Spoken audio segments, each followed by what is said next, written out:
Venerable Sir, it is said, empty is the world. Empty is the world. In what way, Venerable Sir, is it said empty is the world? Yeah, so Ananda is asking Buddha, in what way is the world empty? I don't see it empty. I see people, situations, things. I see money. I see my ascetic robe. I see my ascetic bowl. I see my meditation practice. I see this body. How can I see this world as empty? Yeah, Ananda is humbly asking this question to Buddha. Yeah. So Buddha responds, it is Ananda because it is empty of self. So empty of I. There is no I in this world. It is empty of self and of what belongs to self. What belongs to self? Mine, mine, mine. So the world is empty of I and empty of mine. It is Ananda because it is empty of self and of what belongs to self, that it is said, empty is the world. And what is empty of self and what belongs to self? Yeah? Now he is going to elaborate. How is it empty? The I, Ananda, is empty of self and what belongs to self. Yeah? Forms are empty of self and what belongs to self. I consciousness is empty of self and what belongs to self. I contact is empty of self and what belongs to self. I feeling is empty of self and what belongs to self. Whatever feeling arises with eye contact as condition, whether pleasant or painful, or neither painful nor pleasant, that too is empty of self and what belongs to the self. So we will pause here and understand the entire paragraph because this is absolutely new language for some of you. I is simple to understand. I. Yeah. And you understand forms. On the Buddha's path, when we say I consciousness, it is simply that faculty in me which says I am seeing. Yeah. So there is I, there is a form, and there is the I consciousness. When there is contact between all three, I, the form, and I consciousness, it is called eye contact. Yes. And when there is eye contact, a feeling arises. Sometimes the feeling is pleasant. Yeah. And sometimes the feeling is not so pleasant. And sometimes it's a neutral feeling. So neutral feeling is called neither painful nor pleasant. When there is I and there is form and the sense of seeing which says I am seeing, it's also called I consciousness. So I plus form plus I consciousness is equal to eye contact. Whenever there is eye contact, there is a feeling that arises. That is I feeling. The feeling is either pleasant or unpleasant, or it is a neutral feeling, which is neither painful nor pleasant feeling. Very clear? His language is clear. Why is he telling you? You have now started understanding what is the meaning of arising. Yeah, you have started understanding thought is nothing but arising, sensation is nothing but arising, feeling is nothing but arising. Arising is nothing but a wave.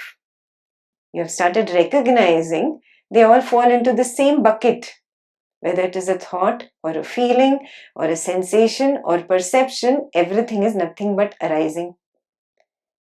Yeah, everything is nothing but a wave.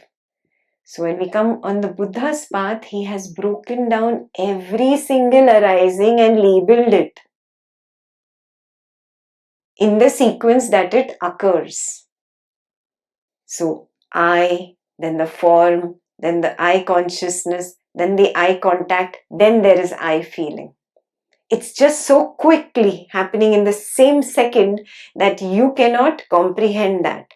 But when you actually sit down and meditate the way Buddha meditates, and your mind slows down, you can actually notice the mind moving that slowly that you can recognize the arisings. That is the speciality of Buddha. He could recognize these arisings. So I hope I have clarified the arisings. There is an I, there is a form, there is the I consciousness, that which says I am seeing. There is eye contact. All three, form plus I consciousness is equal to eye contact. And a feeling arises, whether it is pleasant or unpleasant or neutral. Yeah, so he's given you the sequence in which it happens. Now the most important part, what is he saying? In them, there is no I and there is no mind. Look carefully, just like you did in your experiments on chapter 3 of Atmanirvriti. Yeah, when you looked at form, you said, yeah, there is no I there. Yeah, it's nothing but awareness. Buddha will say, in that awareness, there is no object. It is devoid of physical objects. It is devoid of mental objects. So he calls it shunya, because it is devoid of objects. Yeah, so he says the I is shunya. The name of the sutta, shunya, S-U-N-N-A. That is the way it is written in Pali. In Sanskrit, it is S-H-U-N-Y-E, shunya. Yeah, so the form is shunya. The I is shunya of I, capital I. There is no I in that. Even in the I consciousness, the one that arises and says, I am seeing this form. Could you find an I, a capital I? So there is no self there. And there is no mind there. Yeah? In eye contact, there is no self. There is no mind. Basically, there is no I and no mind in the arisings that arise and fall like a wave. Even in the feeling, a feeling arises on its own, whether it's a pleasant feeling or it is an unpleasant feeling. There is no I there in the beginning. When does I enter? We've done this. The I thought now comes up. It sees all these arisings, arising number 1, I, arising number 2, form, and arising number 3, I consciousness, arising number 4, eye contact, arising number 5, I feeling. Now comes Mr. Thought, the I thought, who is number 6. And he puts 1, 2, 3, 4, 5 together and weaves a wonderful story. Do you see this? Yes, and we notice this happening again and again. Just become more aware. The I thought is that 6th thought that put the 5 arisings together into a story. Look at that I thought. Does that I thought really have an I, capital I in it? Is there a self in that? Is there mine in that? No. Even that 6th thought is nothing but an arising. Nothing but a wave. It just arose, it played for a while, and it receded. So today we are going to make an attempt to understand this experientially. This thought number 6, the I thought, is the one that projects. Yeah. How does it project? It weaves the story from these 5. It says 1 plus 2 plus 3 plus 4 plus 5. Okay, now I have a good story. That is thought number 6. It is projecting a story. Projection itself is a thought.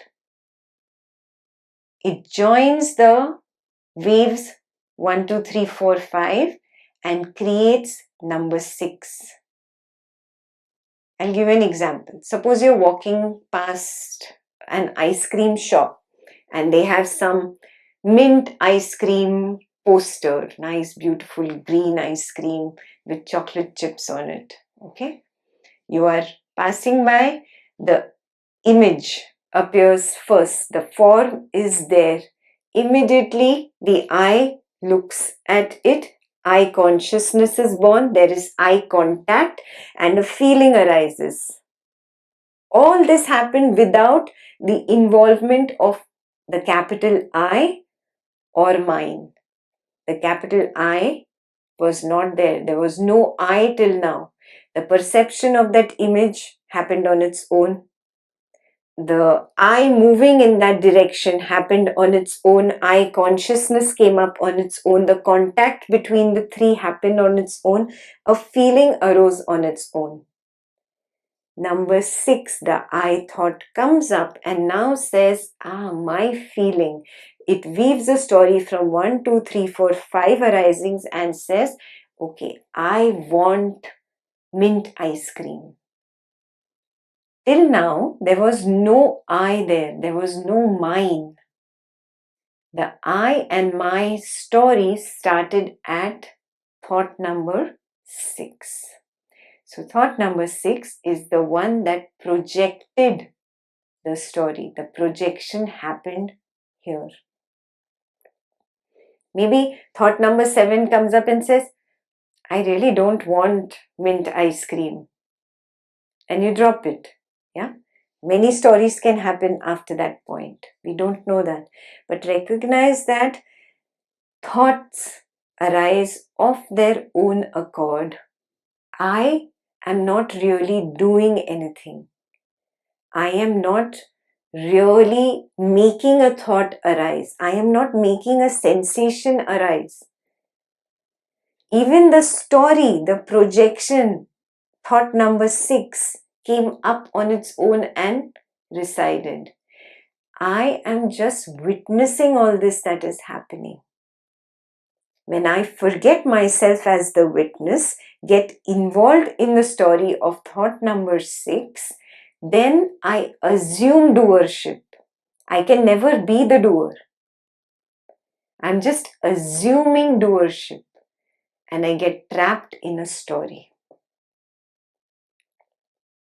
Yes. Do you understand how it is empty of self and empty of that which belongs to the self? Yes. Empty of self means it is empty of I, the capital I. And it is empty of mind.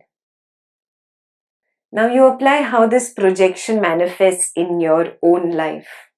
Yeah. Suppose you have a pet in the house. Yeah. You speak to the pet in your language, whatever that is. Telugu, Malayalam, Marathi, English, Spanish, German, French. Whatever you speak to the pet, somehow the pet understands and responds also. How does that happen? The pet really does not understand your whatever Hindi, Malayalam, Spanish, Gujarati, German. No. The pet interprets whatever you are saying in its own way. Yeah, which you have no idea about. Yeah? Yet a communication happens between the human and the animal. An equation gets built. How does such a thing happen?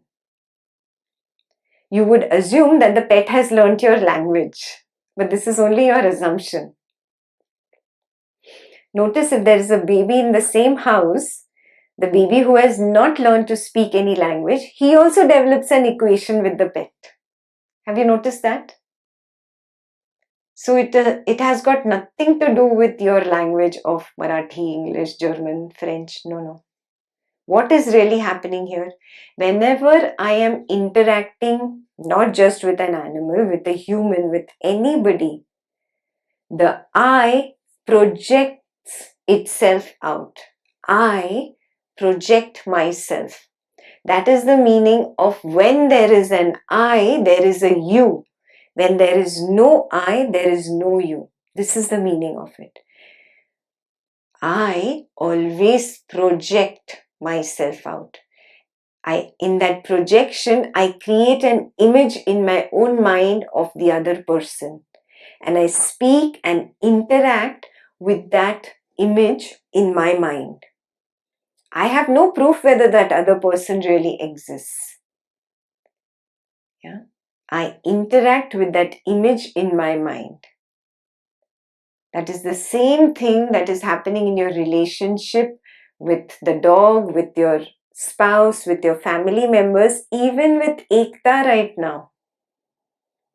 You have projected an Ekta and you interact with that projection. Yeah? You always interact with your own projection.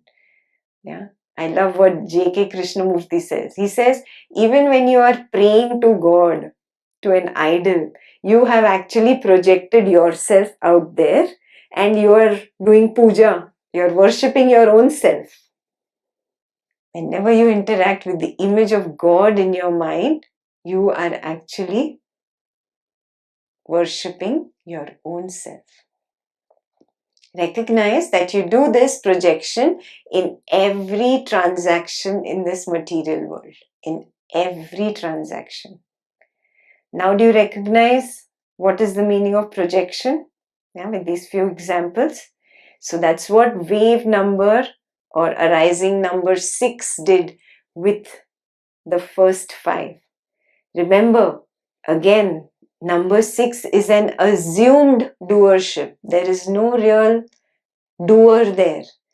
The thought just arises of its own accord with a story, I want mint ice cream, and it goes away. Yes, and then I thoughts continue. For some time, the story continues. If you keep giving it energy, if you keep fueling it, the I thought continues with its story. Now you get lost, you get consumed in this multiple I thought story after this. I just gave you a simple example of I want mint ice cream, but imagine if it's a dramatic story which is happening in your life right now. You get consumed by the arisings, but you forget that there is a gap in between two arisings. It's not possible for you to continue living without going into the gap. But the problem is you are focusing completely on these waves, these arising. The story that is going on has consumed you so much that you are forgetting that there is a gap in between where you automatically move into for gasping. You need to gasp life, that energy. And then you return back to the next wave, the next I thought. The gap is so minuscule that you overlook the gap. You overlook the gap. The gap is the void, is empty. Yeah, it is empty. Empty means there is no physical object, there is no mental object, there is no I there. Yeah, the gap is void of any object. Yeah? Void means empty. It is empty of any object. So gap is empty. Yeah. The arising that arose and went away, we have already seen it is nothing but awareness. It is made up of awareness.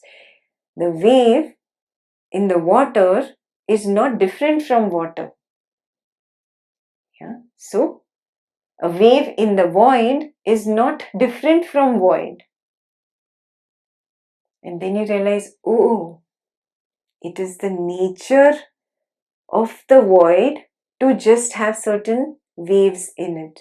I have labeled them as an image, a thought, a sensation, a perception, and then the story. Everything is the void. There is no I, there is no mine. Everything is made up of the void. You cannot find a form there really. In direct experience, there is no form. Buddha's path is also of direct experience. He says, see reality as it is. Vipassana.